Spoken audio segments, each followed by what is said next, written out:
Journalism వృత్తి గురించి చెప్పాలంటే మేము ప్రింట్ మీడియాలోకి వచ్చినప్పుడు ఎక్కడో ఒకళ్ళు చుక్కబెట్టినట్టుగా ఉండేవాళ్ళు మహిళా జర్నలిస్టులు.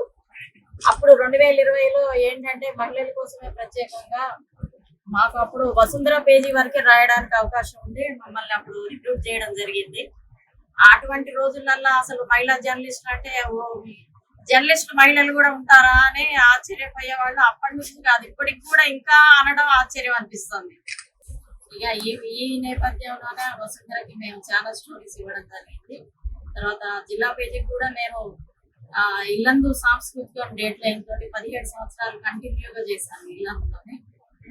ఆ తర్వాత కరోనా తర్వాత వాట్సాప్ జర్నలిజం అనేది బాగా పెరిగిపోయి మనుషులతోటి సంబంధాలు తగ్గిపోయి ఇప్పుడు మనం వాట్సాప్ మీద వాటి మీద అనే ఆధారపడి ఉండాల్సిన పరిస్థితులు చాలా వరకు అవే ఉన్నాయి. కానీ అట్లా కాకుండా అసలు క్షేత్రస్థాయిలో ఏమున్నాయి, నిజాలు ఏంటి, ఏది ఫేకు, ఏది రియలు అని తెలుసుకొని చాలా జాగ్రత్తగా వృత్తిని కొనసాగించాల్సిన అవసరం ఉంది.